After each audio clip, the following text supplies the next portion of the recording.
মাদ্দে আসলিতে দম যদি ফেলা হয় এক আলিফ টানতে হয়, অর্থাৎ যেখানে মাদ্দে আসলি আছে সেখানে আপনি থেমে গেলে দম ফেললে এক আলিফ পরিমাণ টানতে হবে।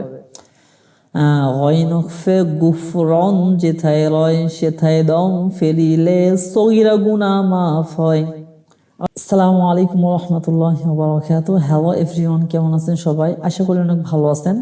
আমি শাহিদ বিন জাহিদ আছি আপনাদের সাথে। আজকে আমাদের তাহসিন অর্থাৎ সুন্দর পদ্ধতিতে কোরআন শিক্ষা ক্লাস পর্ব নাম্বার 36 এবং তাজবিদের পর্ব নাম্বার 30। আমরা ইতিপূর্বে 29টা তাজবিদ আলোচনা হয়ে গেছে এবং প্রায় 35টা ক্লাস হয়ে গেছে। আপনারা ইতিপূর্বে যে ক্লাসগুলো দেখেন নাই অবশ্যই চেক আউট করে আসবেন, ইনশাআল্লাহ আপনাদের অনেক বেশি ফায়দা হবে। তো আজকে আমরা যে তাসবিহটা নিয়ে আলোচনা করব সেই তাসবিহটা নাম হচ্ছে মাদ্দে আসলিতে দম ফেলার বিবরণ। আমরা আগে জানি যে মাদ্দে আসলি 6টা জিনিসের নাম। জবরের বামে খালি আলিফ, জবর যদি খাড়া হয়, জের বামে ইয়া সেকেন্ড জের যদি খাড়া হয়, পেশের বামে ওয়াও সেকেন্ড পেশ যদি উল্টা হয়। এই সাধারণত 6টা জিনিসের নাম হচ্ছে মাদ্দে আসলি। আর কোন একটা আয়াত শেষ তখন যদি এই মাদ্দে আসলিগুলো থাকে, সেই সমস্ত জায়গায় যদি আপনাকে সাধারণত দম ফেলতে হয় তাহলে এক আলিফ পরিমাণ যেটা আছে এক আলিফ পরিমাণে থাকবে, কোনো ধরনের টানটা বাতও হবে না। আবার সাধারণত আপনাকে এক আলিফ থেকে 3 আলিফ 4 আলিফ টেনেও পড়তে হবে না। সুতরাং চলুন শুরু করা যাক। তো দেখুন, আমরা সাধারণত মাদ্দে আসলি যখন আমরা চিনে ফেললাম তখন সেখানে দম ফেললে আপনাকে কি করতে হবে? এক আলিফ পরিমাণ টানতে হবে। এমনিতেই সাধারণত মাদ্দে আসলিতে এক আলিফ টানতে হয়, বাকি আপনি দম ফেলার কারণে ওই এক আলিফই থেকে যাবে। আর যেমন দেখি আমরা শেষে লাম আলিফ জবর লা আছে, তাহলে এখানে থামলে লাই হবে। শেষে নুন আলিফ জবর না, এখানে না এক আলিফ পরিমাণে টানতে হবে। এখানে লাম পেশ লু, লু লাগবে ওর সাথে লু, এখানে এক আলিফই টানতে হবে। আর মাঝখানে দেখতেছেন যে গয়েন চিহ্ন, হ্যাঁ, আয়াতের শেষ অক্ফের আয়াতের মাঝখানে অথবা কোনো অক্ফের চিহ্নের উপরে যদি আয়াত শেষ তার উপরে যদি গয়েন চিহ্নটা থাকে, এর নাম হচ্ছে অক্ফে গুফরন।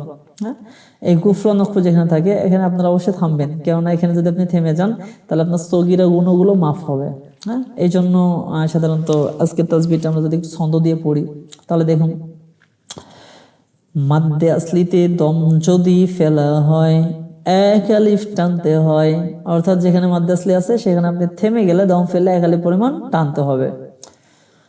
গয়নফে গুফরন যেথায় রয় সেথায় দম ফেলিলে সগীরা গুনাহ মাফ হয়। অর্থাৎ যত জায়গায় গয়নফ দেখবেন এর নাম হচ্ছে গয়নফের নাম হচ্ছে গুফরন। যেখানে থাকে সাধারণত সেখানে যদি আপনি থেমে যান তাহলে আপনার সগীরা গুনাহগুলো মাফ হয়ে যাবে ইনশাআল্লাহ। তো সাধারণত কিভাবে পড়বো একটু উদাহরণগুলো পড়ে আসি। জি, র জবর র সিন পেশ সু লাগবে ওয়াই সাথে সু, পেশের বামে অবস্থা যদি হয় এক আলিফ টানতে হয়, মাদ্দে আসলি তারিখ হয় রসুলাম আলিফ জবুল্লা, জবরের বামে খালি আলিফ যদি এক আলিফ টানতে হয় মাদ্দে আসলি তারিখ হয়। আর মদ্দে আসলিতে দম ফেললেও আমরা সাধারণত এক আলিফ পরিমাণেই টানবো। হ্যাঁ, রসুলা। আর গয়নফে গুফরন যেতে হয় সেখানে থেমে গেলে সগীরা গুনাহগুলো মাফ হয়। রসুলা, আমরা থেমে যাব। হামজা জবর আ, ত জবর ত লাগবে আইনের সাথে ত, ত। নুন আলিফ জবর না, জবরের বামে খালি আলিফ যদি হয় এক আলিফ টানতে হয়, মাদ্দে আসলি তারে কয় আতওয়ানা। গয়নফে গুফরন যেথায় রয় সেথায় দম ফেলিলে সগীরা গুনাহ মাফ হয়, আতওয়ানা। কফ আলিফ জবর ক, জবরের বামে খালি আলিফ যদি হয় এক আলিফ টানতে হয়, মাদ্দে আসলি তারে কয় ক। লাম পেশ লু, লু লাগবে ওই সাথে লু, পেশের বামে অবস্থা যদি হয় এক আলিফ টানতে হয়, মাদ্দে আসলি তারে কয়। আর মাদ্দে আসলিতেও আপনি দম ফেললে এক আলিফ পরিমাণে আপনাকে টানতে হবে, তাহলে কেমন হবে? কলু। আর গয়নফে গুফরন থাকলে তো আমাদের থেমে গেলে সগীরা গুনাহগুলো মাফ হবে ইনশাআল্লাহ। জি, ওয়াও জবর ওয়া লাগবে তার সাথে ওয়াত্তা জবর তা ওয়াত্তা, কফ পেশ কু লাগবে ওয়াও এর সাথে কু, ওয়াত্তাকু।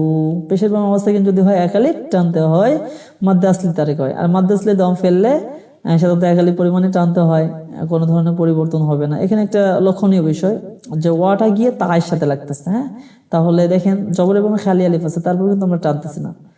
মাদ্দে আসলিটা বাতিল হয়ে যায় যখন মাদ্দে আসলির বামে সাধারণত সাকিন অথবা তাইদি থাকলে, তখন মাদ্দে আসলিটা বাতিল হয়ে যায়, তখন আর টানটা থাকে না। এই জন্য ওয়াত, এখানে ওয়াত বলতেছি না, ওয়াত্তাকু ওয়াত্তাকু। আর গয়নফ থাকলে তো সেখানে থেমে গেলে আমাদের সগীরা গুনাহগুলো মাফ হবে। জি, বা জবর বা, শিন জবর শা বাসা, র পেশ রু লাগবে মিমের সাথে রুম, বাসা রুম।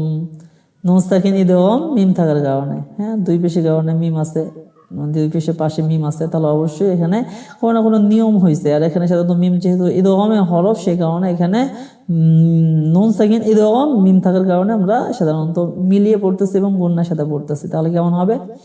বাশারুম, মিম জের মি, মি লাগবে সায়ের সাথে, মিস লাম পেশলু মিসলু, নুন আলিফ জবর না, মিসলু না, জবর বামে খালি আলিফ যদি এক আলিফ টানতে হয় মাদ্দে আসলে তাহলে কয়, এবং মাদ্দে আসলে যদি দম ফেললেও এক আলিফ পরিমাণে টানতে হয়। তাহলে কেমন হবে? বাশারুম মিসলু না, গয়নফে গুফরন যেথায় রয় সেথায় দম ফেলিলে সগিরা গুনা মাফ হয়। তো আমরা শব্দগুলো যদি আরেকবার পড়ি এমন হবে, রসুলা, আতা'না, ক্বালু, ওয়াত্তাকু, বাশারুম মিসলুনা। এই ছিল আমাদের সাধারণত মাদ্দে আসলিতে দম ফেলার বিবরণ। এবং সাধারণত গয়নাক্ষ থাকলে সেখানে থেমে গেলে কি ফায়দা, এই সংক্রান্ত আজকে আমাদের ক্লাসটা ছিল। আশা করি ক্লাসটা ভালো লেগেছে। যদি ভালো লেগে থাকে অবশ্যই চ্যানেলটিকে লাইক করবেন, কমেন্ট করবেন, সাবস্ক্রাইব করবেন, বন্ধুদের মাঝে শেয়ার করবেন, এবং অবশ্যই পূর্বের ক্লাসগুলো দেখবেন। অবশ্যই আপনি কোরআন শিখতে পারবেন ইনশাআল্লাহ, দেয়ার ইজ নো ডাউট। সকলে ভালো থাকবেন, সুস্থ থাকবেন। আসসালামু আলাইকুম ওয়া রাহমাতুল্লাহি ওয়া বারাকাতুহু।